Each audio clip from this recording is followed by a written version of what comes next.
d'estimer l'évolution de la population amérindienne de la Martinique au cours des 2 décennies qui suivent l'arrivée des Français. Alors, dans quelle mesure peut-on alors prêter foi au témoignage de Jean de La Haye qui affirme en 1657 que la Martinique est toute française, sinon qu'elle souffre encore quelques sauvages montagneux.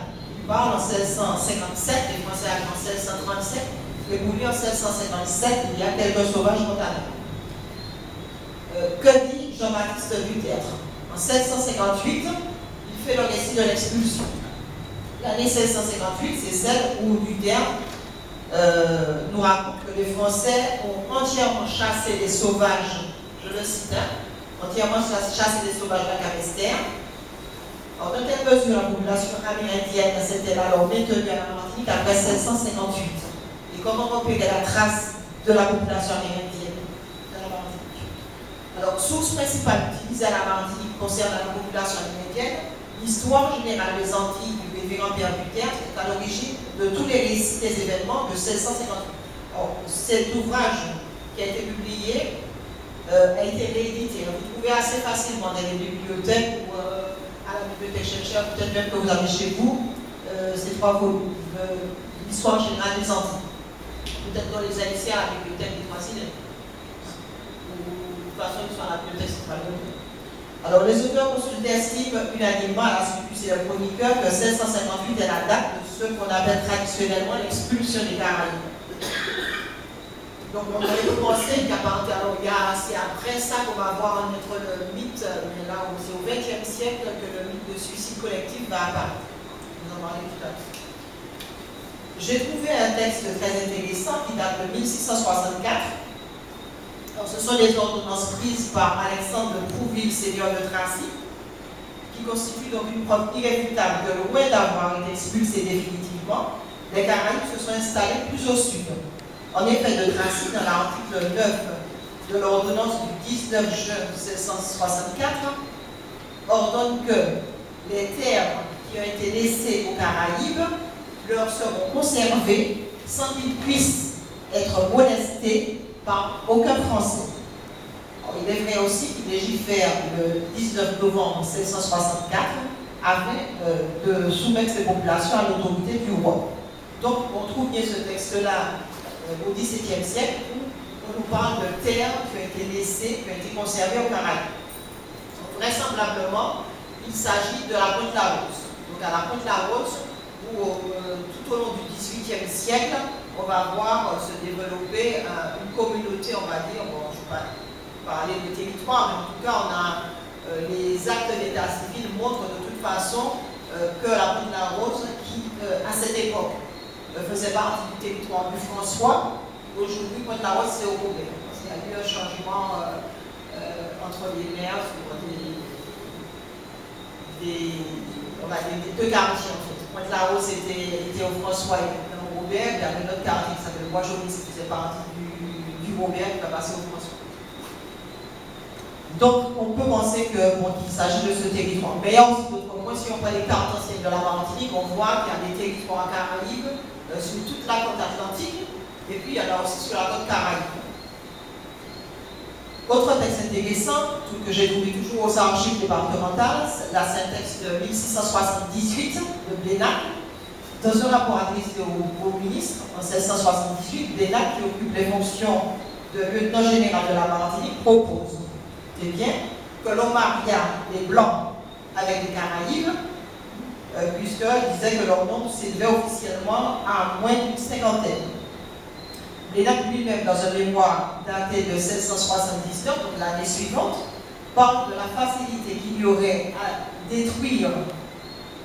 Et c'est vraiment du génocide par substitution, on dirait maintenant. Donc il dit que ce serait facile de détruire les 40 à 50 qui sont en Martinique. On peut donc alors s'étonner qu'une telle proposition soit motivée dans ce rapport par la crainte que le nombre des Caraïbes de la Martinique soit montant. Donc qu'est-ce qu'il dit? Il dit voilà, on a une petite communauté de 40 à 50 personnes. Pour l'instant, il suffit qu'on fasse des mariages, on marie des hommes Caraïbes avec des femmes blanches, et puis les femmes Caraïbes avec des hommes blancs, et puis voilà, naturellement, ils vont disparaître. Parce que sinon, il dit voilà, on risque de voir monter porter leur nom. Alors, comment expliquer que ce désir d'assimiler une population, vraiment c'est l'assimilation en sciences biologiques, hein, on fait disparaître comme nous consommons des aliments, on assimile des aliments, ils disparaissent. Ce désir d'assimiler une population, l'absorbant démographiquement, il fait forme. Alors, ce qu'il faut savoir, c'est que la proposition de Blenheim est d'autant plus surprenante qu'elle se situe dans un contexte de guerre. Le XVIIe siècle est en effet caractérisé par un règlement belliqueux dès que les intérêts divergents opposaient deux peuples. De plus, l'Amérique, qui voit s'affronter les Européens pour la conquête de nouveaux territoires, est une terre soumise aux intérêts des Espagnols et des Portugais depuis la fin du XVe et en tout cas depuis le XVIe siècle. Elle devient l'enjeu des conflits européens. Anglais, hollandais, français viennent y livrer au terme d'une concurrence acharnée de rude bataille. Et vous savez effectivement que nous sommes l'enjeu, nous avons été l'enjeu jusqu'au XIXe siècle de ces échanges, puisque pendant la Révolution française, par exemple, Sainte-Lucie sera occupée par les Français, la Martinique sera occupée par les Anglais notamment. En 1760, il y a un traité que vous connaissez peut-être, qui a été signé entre les Anglais et les Français. Jusqu'à cette date, Anglais et Français s'opposaient, mais en 1760, ils signent un traité dans la guerre qui est très ferme, mais c'est pas la guerre qui les oppose aux Caraïbes. De quoi il s'agit? Il s'agit du partage des Antilles. Et ils acceptent, disons, ils contraignent les peuples canadiens à se retirer sur deux îles, la Dominique et Saint-Vincent. Dominique et Saint-Vincent deviennent un moment des terres amérindiennes. Seulement, les termes du traité ne seront pas respectés, puisque vous savez que par la suite, les Anglais vont à nouveau occuper la Dominique, et petit à petit, ces peuples canadiens seront relégués à ce qu'on va appeler la réserve Caraïbe. Et si vous y allez, vous voyez que vous ne demandez pas parler de réserve, mais de territoire. Et, ils ont eu du mal, effectivement, à s'imposer sur ce territoire. Et puis Saint-Vincent, les Anglais ont repris la totalité de Saint-Vincent. Même si on va voir que les Caraïbes, qu'on appelle les Caraïbes rouges, vont être occupés pendant longtemps. Dans ce contexte, la proposition de Blenheim de renforcer l'intégration en absorbant les populations vaincues est paradoxale. On va dire que ce paradoxe n'est qu'apparent, puisque l'acculturation des Caraïbes prise à la Martinique est pour le gouverneur déjà acquise au niveau religieux, en tout cas au niveau vestimentaire et linguistique, puisqu'il dit, bon voilà, on peut les assimiler d'autant plus qu'ils se convertissent facilement. Alors, on va voir aussi que l'assertion de Blenheim est démentie par des chroniqueurs, puisque les chroniqueurs notent avec agacement que certes, les Caraïbes adoptent facilement le mode de vie occidental, mais ils le délaissent aussi facilement. C'est-à-dire qu'ils acceptent d'être baptisés, mais ils continuent leur pratique ancestrale. Ils acceptent les vêtements européens, mais dès qu'ils le veulent, ils retournent, quand ils retournent à la mer, bon, ils gardent leur mode de vie propre. Que disent d'autres sources après donc, ces textes dont je vous ai parlé, le tracier de Blenheim, les recensements nominatifs. Aux archives départementales de la Martinique, toujours, il y a un recensement qu'on appelle le recensement terrien de la Martinique pour la période qui va de 1664 à 1681. Il y a une excellente introduction de ce texte qui a été faite par Jacques Petit-Jean-Roger et qui a publié un ouvrage sur les populations martiniquaises du XVIIe siècle. Malheureusement, on a complètement occulté ce qu'on appelait les sauvages dans ce texte-là. Alors, ces recensements nominatifs terriers qui sont réalisés au XVIIe siècle ne prennent en compte que les populations urbaines et ne concernent que ce qu'on appelle les quartiers, puisque la Martinique était divisée en quartiers, divisée en habitations qui regroupaient les cases. Le premier dénombrement, comme on a édité dans Personnes et familles de Martinique au XVIIe siècle, indique que le nombre des habitants de la Martinique est de 6 000, dont 5 263 sont recensés. Donc, on peut y dire qu'ils venaient pour près de la moitié d'Europe, le reste d'Afrique. Or, quelques-uns qui sont de l'Amérique même. Donc, ça veut dire quoi? Ça veut dire que sur les 6 000 habitants de la Martinique, vous voyez bien qu'on parle d'Européens, d'Africains, et puis quelques personnes d'Amérique, c'est-à-dire Canina, du Caraïbe. Alors, parmi ces quelques personnes qui nous intéressent au premier chef, quand on regarde cet ouvrage Personnes et familles de la Martinique, aucune de ces personnes n'est dénombrée. Donc il a fallu que je reprenne ce terrier, ce recensement nominatif. Donc c'est un travail laborieux, il fallait relire tous méticuleusement. Donc j'ai retrouvé 2683 personnes qui étaient classées en africains, mulâtres et sauvages. Les sauvages étant les Calédoniens. Et une lecture plus fine a permis de décompter exactement 17 personnes dites sauvages, pour lesquelles ni les noms, ni les prénoms, ni les âges ne sont portés sur les listes. Donc on dénote la présence de sauvages simplement, mais ce sont les dénoms. Sur les listes de 1664, la première mention du sauvage se trouve dans le rôle des habitants qui sont dans la compagnie de M. Le Vassor à la montagne d'Irlande. Alors, dans la case d'Adrien Drouet, on trouve un petit sauvage âgé de 8 ans. Et donc, mais il n'est pas repris dans le récapitulatif. De même, dans la case d'Étienne Aubin, on parle d'un grand sauvage qui est recensé. Dans la case de Jean-Baptiste Fouquet exactement, aussi, mais sans qu'on ne donne les noms de ces personnes. Bon, la première fois que l'identité de l'Amérindien est révélée, c'est dans le rôle de 1678, donc c'est dans la gamme Esther, compagnie du sieur Aubert, capitaine du quartier. Donc l'acte, je crois que je l'ai mis sur une diapo. Cette diapo suivante peut-être. Oups. Je ne sais pas si vous arrivez à lire. En tout cas, j'ai mis pour vous en bas. Sidéon Noël, âgé de 48 ans, armé de fusil, 8 livres de poudre, 2 balles et son épée. Marguerite, sa femme, sauvagesse, âgée d'environ 50 ans. Je ne sais pas si vous arrivez à lire là. Sauvagesse, âgée d'environ 50 ans. Le dernier recensement nominatif réalisé à la Martinique date de 1780. C'est un rôle général de l'année 1680 de tous les habitants, femmes, enfants, mâles, femelles, serviteurs, servantes, esclaves, négresses, négrillons, mâles et femelles, mulâtresses, sauvages et sauvagesses. Alors, parmi eux, il y a 18 Amérindiens dont les prénoms et âges sont mentionnés. Ensuite, il y a un autre document en 1671 où on nous dit qu'il faut observer que l'île de la Martinique, de la pointe des Salines jusqu'à Tartane, est un pays inhabitable. Donc là, c'est en 1671. Je ne sais pas si vous réalisez, les Salines à Tartane, c'est inhabitable. Par contre, le procès-verbal signale que ce territoire, donc des Salines à Tartane, n'est habitué en certains endroits d'environ 1 lieue et demie, depuis le bord de mer à aller aux montagnes et en d'autres quartiers beaucoup. Ainsi, tout le cœur de l'île est encore en bois debout, c'est-à-dire en forêt. Alors, cette région des Salines à Tartane, justement, c'est celle où on retrouve ce qu'on appelle dans ces recensements les anciens naturels du pays.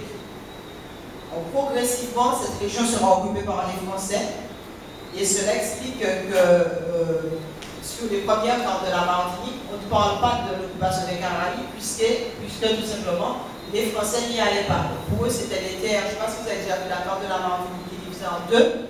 Il y a marqué d'un côté terre des Français, des François, et de l'autre côté terre des Sauvages. Donc dans cette partie terre des Sauvages, il s'y a rendu pas. Ce que je peux vous dire encore toujours le XVIIe siècle, on va voir qu'à partir de 1680, on va parler de plus en plus de sauvages pour les catégories de population qui sont prises en compte dans les recensements.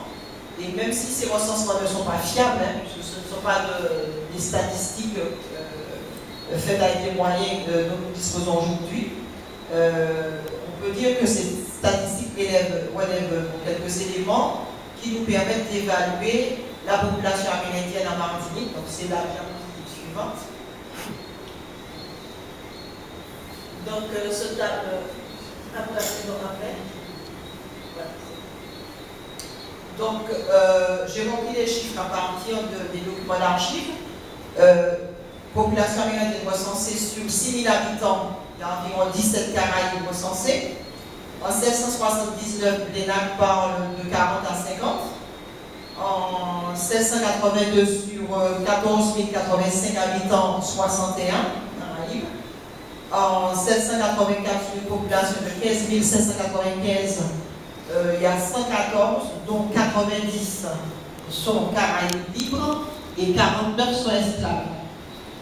En 1787, 119, là on parle d'une population de 16 000 habitants, soit de Caraïbes libres, soit d'engagés. On ne parle plus d'esclaves à ce moment. En 1688, j'en ai trouvé 125 sur une population de 16 962. En 1692, 160 sur une population de 19 616. 1694, la Martinique aurait à peu près 19 581 habitants. Mais à partir de cette date, la population est décomptée par le statut juridique, c'est-à-dire nègre, mulâtre et sauvage, libre d'une part, et esclave d'autre part. Donc il est impossible, à partir de 1694, à partir des recensements qui sont faits, de décompter le nombre de Caraïbes paisibles, puisqu'ils sont mélangés avec les mulâtres. Donc après, si vous voulez, selon les scriptures du XVIIe siècle, puisque ce que je dois vous dire, c'est qu'il n'y avait pas aucun livre ne parle de ce sujet, il a fallu vraiment, c'est pour faire ce tableau, j'ai travaillé 6 mois aux archives parce qu'il fallait prendre les documents et compter une à faire vraiment ce qu'on appelle un travail de démographie historique, c'est-à-dire qu'il fallait interroger les registres pour avoir les chiffres. Au XVIIIe siècle, 2 hypothèses, soit le déclin, soit l'intégration. Donc la population caraïbe serait passée de 17 individus à 160 à peu près. Plusieurs sources affirment que les Caraïbes ont disparu au début du XVIIIe siècle. Si on prend par exemple l'abbé Pinson, il visite la Martinique en 1701, il écrit « On ne voit point de Caraïbes ou naturels du pays, il n'y en a plus aucun aujourd'hui, que ceux qui viennent vendre les objets que leur produit le travail de leurs mains, acheter en retour ce qui leur est nécessaire pour leurs besoins. » Or, on examine les registres d'état civil sur lesquels nous avons travaillé contredit de tels propos. On note un nombre croissant de baptêmes, mariages, inhumations jusqu'à la fin du XVIIIe siècle. Il a regretté que nous ne disposions que des registres de catholicité pour les communes de Trinité, Robert Vauclin, qui aurait. Donc, ce qu'il faut vous dire, c'est que la Guadeloupe a gardé, le plus ancien registre de Guadeloupe date de 1639. Les plus anciens registres pour nous, c'est 1784-94. Donc les registres n'ont pas été conservés. Et pour certaines communes, malheureusement, comme les Trois-Îlets, les registres commencent à partir de 1763. Les registres antérieurs n'ont pas été conservés. Rivière-Pilote aussi, c'est 1763. Pourquoi? Parce qu'il avait été demandé de recopier les registres. Pour plusieurs raisons. Il y a les cyclones, il y a l'humidité, quantité de papier, etc. Et puis le manque d'intérêt, le peu d'intérêt qu'on avait pour ces documents. Ce qui fait que pour beaucoup de communes, il est difficile de retrouver les traces quand on fait des recherches de démographie historique ou généalogique. On ne pourra avoir, on ne pourra plus avoir ces documents s'ils ne sont pas aux archives départementales, ni à Aix-en-Provence. À Aix-en-Provence, j'ai pu consulter des registres du XVIIe siècle. Il y en a pour Macouba, le Marin, le François, quelques-uns. Il n'y a pas de série vraiment complète. Et c'est dommage. Donc, malgré tout, j'ai pu vérifier quand même certains faits. Donc, une analyse qui est toutefois biaisée par le fait que seuls les mariages entre les personnes libres et catholiques sont pris en compte, puisque ce sont des registres de catholicité. Donc, les Caraïbes qui vivaient en Martinique n'étaient pas mariés, suivant la religion catholique, ne sont pas recensés, et donc nous n'en avons pas la trace. Bon, il faut savoir aussi qu'il y a un va-et-vient entre la Martinique et Sainte-Lucie. Comme Sainte-Lucie était française à une époque, il était possible de consulter ces registres, sur les archives d'outre-mer sont à Aix-en-Provence, il a été possible de consulter ces registres à Aix-en-Provence. Mais aujourd'hui, je vais vous parler tout à l'heure des sites internet qui nous permettent de vérifier. Je crois que Sainte-Lucie est sur le site des archives nationales, je n'ai pas vérifié.